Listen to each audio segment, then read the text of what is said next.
Namaskara. I think on behalf of Art Park, which is the DST Government of Karnataka funded innovation hub for AI and robotics at IISc, the Bosch Center for Cyber-Physical Systems, and the Indian Institute of Science, it's my pleasure to introduce Dr. Soumya Swaminathan and welcome her to this specially arranged public lecture as we conclude the two-day symposium on cyber-physical systems. Thank you, Dr. Swaminathan, for taking the time to be with us. Our former Secretary for Health Research and Director General of ICMR, Dr. Swaminathan, is now the first Chief Scientist of WHO, the World Health Organization. She has been deeply engaged with the idea that digital health and AI can make a difference. Back in 2019, some of you will recall, there was the blueprint for digital health, which WHO and the Ministry of Health had put out for comments, and we discussed this at IISc, and this guided our digital health initiatives on campus. About artificial intelligence for health, Dr. Swaminathan has written that AI has enormous potential for strengthening the delivery of healthcare and medicine and helping all countries achieve universal health coverage. This includes improved diagnosis and clinical care, enhancing health research, drug discovery, drug development, and assisting with the deployment of different public health interventions, such as disease surveillance, outbreak response, and health systems management. This paragraph is actually borrowed from her foreword to the recent WHO guidance on the ethics and governance of AI for health, about which she will speak to us today. We have requested Dr. Swaminathan to speak for about 20 minutes about the guidance, and then we'll have a little time for questions. So those of you who have questions, please type them into the comments box so we can track them. With that, it's over to you, Dr. Swaminathan. Thank you. Thank you very much, Vijay, and greetings to all your colleagues and friends who are attending this conference. This is obviously a new area and an interesting area, and the reason that I think Vijay also invited me to speak was because the WHO has very recently come out with a guidance document on the ethics and governance of artificial intelligence in health.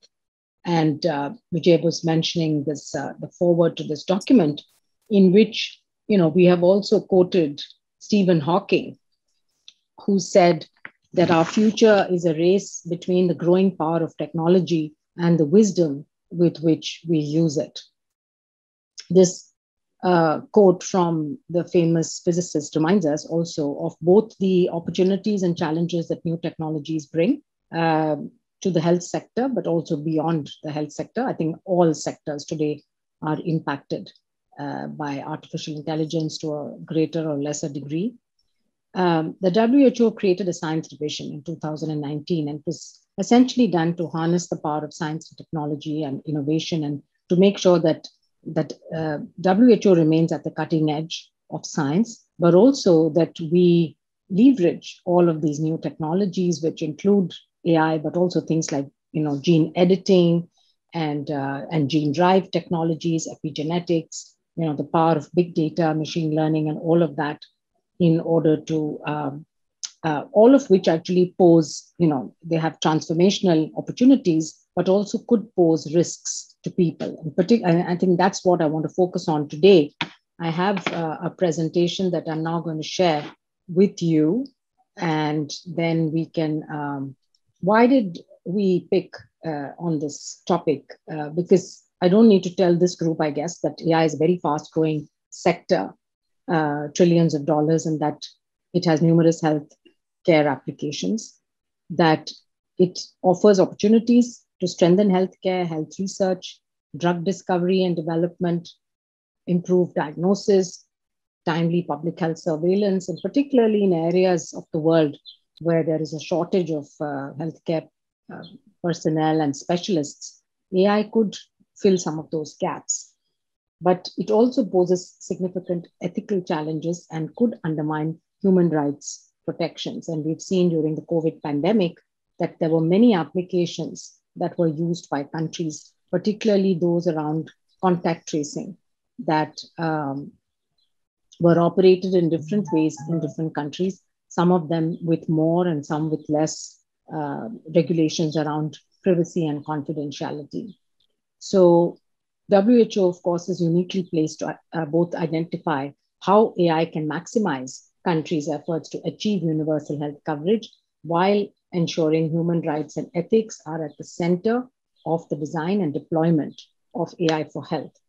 So we set up an expert group. This was about 18 months ago, actually. It was just before the pandemic, actually, in October of 2019. And the remit of this group was to identify the ethical challenges and develop guiding principles, also to develop an ethical framework which could form the basis of a governance system of artificial intelligence for health, and to make some recommendations both to WHO as well as to other intergovernmental agencies, also to ministries in countries, not just ministries of health, but in this case, I think ministries beyond health are also concerned, also to companies, programmers, the big tech giants, health providers, and civil society. So we had 20 international experts. The groups are always balanced across gender and across geographic region. And it was co-chaired by Partha Mazumdar from India and Effie Vaiena from Switzerland. And this is the composition of the expert group. We had one more Indian on this group. I think, yes, it was Roli Mathur from Bangalore, in fact, from the ICMR. She's in charge of the ethics guidelines at ICMR. So there was one in-person meeting, and then they had to switch to virtual meetings. This, of course, the virtual format enabled us to invite a number of different external speakers and stakeholders to share perspectives and exchange ideas. And this group actually also did look at this proximity tracking applications that I was talking about. And the WHO, in fact, throughout the COVID pandemic has been putting out guidance around the ethics of different issues that have come up, So one of them is this, the proximity tracking applications and the ethics of using such programs and apps. But also we've done on human challenge studies, we've done on mandatory vaccination and on these vaccine passports and many other such issues. So this report that I'm talking about was launched just a few weeks ago on the 28th of June. And essentially, I've shared the link here and I'm happy to share the slides. It gives you the definition of AI and applications for health. There are consensus principles. It outlines the ethical challenges and risks. And then it talks about the governance, and then it has checklists, which are more practical for implementation. These checklists are for three groups of people. One is for ministries, to develop laws and regulations and rules and frameworks to govern. The second are for developers, the technology people. And the third set of checklists are for the hospitals, healthcare providers, and those who are going to use these applications. So the ethical challenges identified by the group are listed here, starting with when should AI be used? We need to know actually what is the use case and why are we doing this? We have to keep in mind the digital divide. So we should not be in a situation where in a country like India, we are further excluding those who are already excluded from access to healthcare just because the same people who are, the most marginalized also are the least likely to have access to smartphones and to the internet access. We have to pay a lot of attention to how the data is collected and used. There has to be some accountability and responsibility for the use of AI. Autonomous decision-making, when it's autonomous, then ultimately who takes the responsibility for that? Bias and discrimination, I think everybody is very familiar with the fact that the AI algorithms are only as good as the data. And if the data is not representative of the population, then you're not going to have a good application. Risks of AI to safety and cybersecurity, the impacts of AI on labor and employment in healthcare and medicine. So are we actually replacing human beings? And my own belief is that you cannot replace human beings in the healthcare setting. It can only be used as a tool to further support and strengthen what human beings are doing and to make them more effective. The challenges in commercialization of artificial intelligence for healthcare, and then finally artificial intelligence and climate change. So these were some of the challenges that were identified. The principles that the committee identified was, first of all, to protect autonomy. This is one of the fundamental ethical principles around justice, human rights. Promoting human well-being, human safety, and the public interest has to be paramount. There has to be transparency, explainability, and intelligibility. We need to foster responsibility, accountability, ensure inclusiveness and equity, and promoting AI that is responsive and sustainable. Then they went into the governance itself and discussed the legal, regulatory, and non-legal measures for the ethical use of AI for health. And they identified areas of governance that could both resolve the identified challenges we just talked about, the ethical challenges, and integrate the 6 consensus principles. So they've got a number of recommendations in this report. In fact, there are 47 recommendations for these 3 groups of stakeholders that I talked about.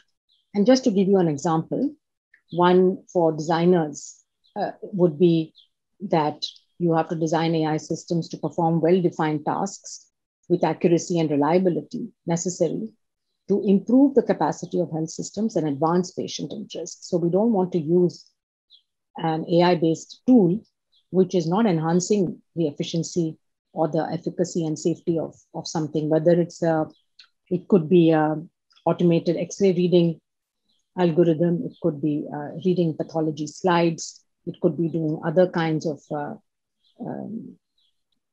support with diagnostics, for patients.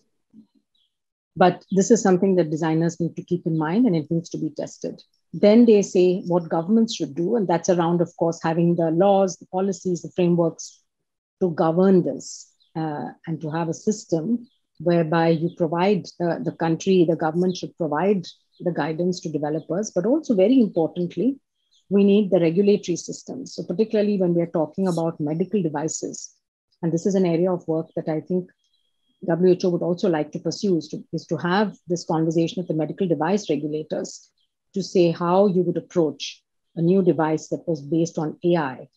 How would that actually be tested, validated, and then approved for use in a particular population?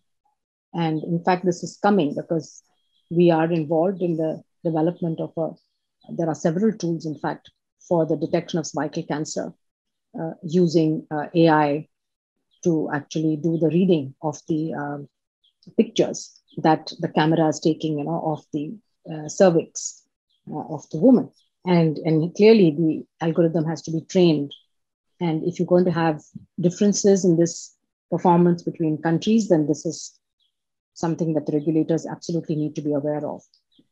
Further, there needs to be impact assessments of these technologies. So it's not enough to just give the one-time clearance, but what governments, what institutions should be looking at is a constant sort of evaluation once it is implemented, and see whether the outcomes that we want are actually getting achieved or not. Then for companies, they've talked about, of course, adhering to national and international laws and regulations. Now, we don't really have, as far as I know, international regulations that all companies can adhere to on the development, commercialization, and use of AI, but this is clearly necessary.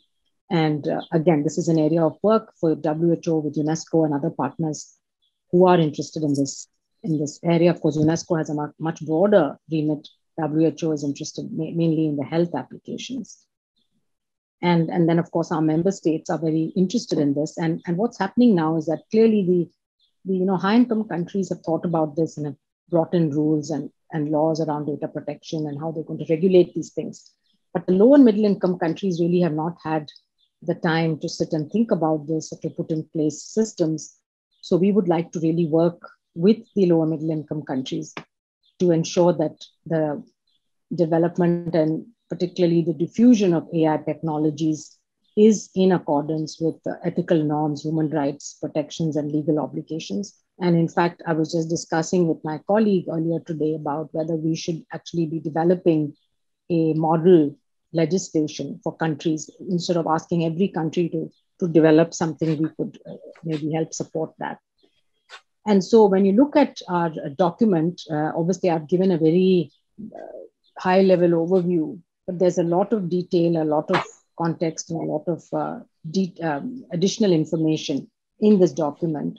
And it has these checklists, which are the practical steps to assist with implementation. And as I said, there are checklists for designers and programmers, for ministries of health, and for hospital systems and healthcare professionals and providers. And obviously, these are principles, and then they need to be used and adopted while we're implementing. So again, it's a learning process. It's probably something like a living guideline, which will need to be updated as we gather more information, more experience. What we would be like to focus on is to use this also. We have a global strategy on digital health. So the WHO had developed this over the last 2 years, and it was approved in the World Health Assembly last year. And there is a plan, a 10-year plan for how countries must digitalize their health systems and move ahead. And I think we've learned a lot in the pandemic also about the need for good data systems, surveillance, integrated data platforms, and also ways and means to share data, not only nationally, but globally for global collaboration. So this guideline can hopefully help us and help countries as we roll out this digital health strategy. There needs to be some kind of plans of action developed at the country and regional level. So we will work through our regional offices to provide country support to ministries of health, to ethics committees and others who might ask for that support. We want to continue with having a community of practice. So now this expert group has developed this guideline, shouldn't be the end of it. So we need to keep this dialogue and discussion going. We also work with the International Telecommunications Union because they have obviously a lot of, they work with phone companies and other tech companies. But now WHO has also started working directly with many tech companies, particularly during the pandemic, and engaging with other organizations, as I said, like OECD, UNESCO, and others. And then we will need to disseminate these guidelines. So we are planning a number of workshops in the coming months. So I think I will stop there. But again, with a reminder that we need to ensure that the digital health revolution, which is taking place now, is inclusive, sustainable, and safe, and does not leave anyone behind. Thank you, Vijay. Back to you. Thank you, Soumya. For a very quick but very thorough overview of the document. I would encourage all developers, many of whom are on this call, to go take a look and particularly read the checklist, the appendix for developers. I think it has some useful gems there. I would like to just start off with a question that I have, and then there's one in the chat window, so I will get to that. My first question is that, at Art Park, we've been fairly proactive in thinking about issues of ethics and AI for health particularly. And we've, had some discussions around, the idea that perhaps the traditional IRBs or ethics committees, institutional ethics committees that you would go to, actually, there's a little bit of difficulty in explaining the AI applications to them. There's a little unfamiliarity with what AI does, and quite often, the very extreme views on AI do come up.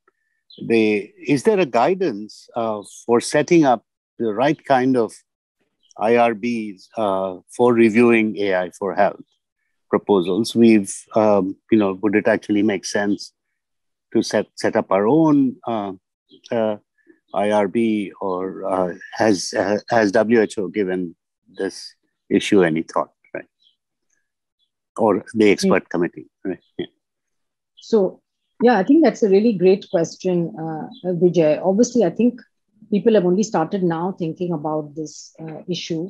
And as I said, one of the things we want to do is to raise awareness around this report and all the questions that it raises with, ethics committees in countries, with national regulatory authorities, etc., and really start engaging with them in a dialogue. So I think it's a very good point.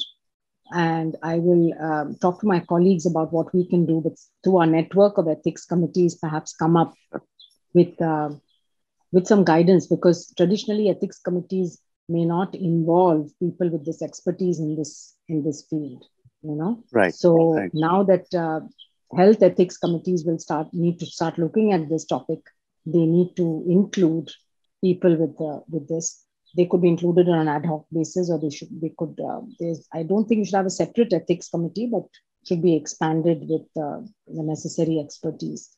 So I think that's a very good suggestion for both follow-up at WHO, but also at the national level. And I can also pass this on to Roli Mathur, who can take it up with the ICMR in India. So we have now some questions piling up in the chat window. So I'll quickly run through some of them. One is, of course, on the global issue of AI being in the hands of private corporations, and how does one ensure that AI is used in the public interest? And a particular note there that, and this is from Devdutt Dubhashi at Chalmers in Sweden. DeepMind has made its database of protein structures public, and also open sourced its code. And AlphaFold, which came out of DeepMind, is actually one of the landmark developments in computational AI. Could this model be made kind of an exemplar for companies using AI in health? Right? And, so it's sort of a regulatory question, and perhaps importantly a global one. So maybe WHO is the right agency to think about that. I think it's a very good step that DeepMind has taken. There are more and more such initiatives, and I don't know if it can be made mandatory, but certainly, right. We're talking a lot about the WHO has been talking a lot about the new models for R&D, because we've been talking. Everyone's discussing the TRIPS waiver, which is being discussed at the WTO specifically for COVID vaccines and products. But it's a bit much broader issue, really. I think that public investment in R&D, government investment in R&D, then should lead to information or products that are available to the public as a public good. So yes, I think it's a model that should be certainly encouraged. Whether it can be made mandatory, I don't know. But this is an area of work, as I mentioned, WHO would like to take further, because we know that tech companies, especially the big ones, have a lot of power and control over data, and they definitely need to play ball if any of this is going to be successful. I think there's also a question about autonomy. I see in the chat. Yes, yeah, you see that. Good. Yeah. And the elaboration, of complex decision-making scenarios and autonomy. Yeah. Please go ahead. Yeah. yeah, all of these questions are complex. I don't have any good answers as such to any of them. For example, even the issue of can you collect data? Can hospitals, which happens now, basically hand over the data to a company that then aggregates data and then maybe perhaps sells it to other companies or even academic researchers, etc. And there is a whole concept of data altruism where people are willingly, would give up their health data for applications. But again, we cannot presume that something can be done on the basis of data altruism. This discussion needs to happen, I think, with public and civil society. I know a few countries where there's so much of trust in the system, in the government, that Estonia is an example where the citizens are willing to it's a completely digital country, and the government has all the data from citizens, and then they use it actually for citizens' benefit. And there is a trust relationship there. But in most other countries, that's not the case. And so I think it's an area for debate as to, yes, it would be really good to have a large amount of health data accessible to people who can then use it to develop programs or use it to do analyses to further improve health outcomes. But you have extreme positions. On the one hand, you have extreme data protection, confidentiality, where nothing can be touched, and on the other hand, you have no regulation, where anyone can pick up data, and the private sector basically operating unregulated. So we need to find a balance between the two, and I think this has to come from debates, within civil society, and there needs to be a balanced approach that countries must take to this. So I think. Yeah. I just want to add a little follow-up to that, the issue of autonomy. And also, India has been kind of in the front in some ways in thinking through this whole business of data protection and non-personal data versus personal data, and, making that distinction. And Chris Gopalakrishnan and the committee proposal on non-personal data, and also how the benefits from this data can flow back to communities and the sources of data, which I think is a pretty radical idea, and might be a model that could be developed further for particularly the lower income countries that WHO may be advising. So just a comment there. I'm not so sure that things are well developed enough right now, but I think there's something interesting there. I think let's take one more minute of your time, if you don't mind, and. There's a question about citizen participation and capacity building and so on, but let me pose it in a slightly different way. And one of the challenges is that when there's a use of AI for health put out on social media, various sort of advisories that come up on social media, obviously, there's a big issue of the credibility of some of these advisories that come out. And in fact, the National Academy of Medicine has very recently put out the discussion paper, which I've been reading, and it's called Identifying Credible Sources of Health Information in Social Media. And the idea of calling out misinformation is quite complex. I mean, there's various protocols, the CPGs, the CRAP test, the SIFT test, URAC, etc. So, but this looks like an ideal application for an AI system. And if one were to able to, if say WHO commissioned a kind of, universal, sort of credibility checker, right?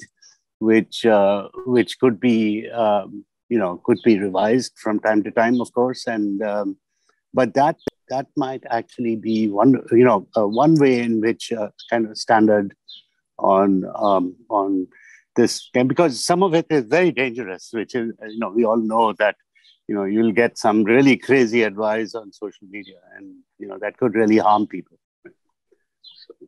So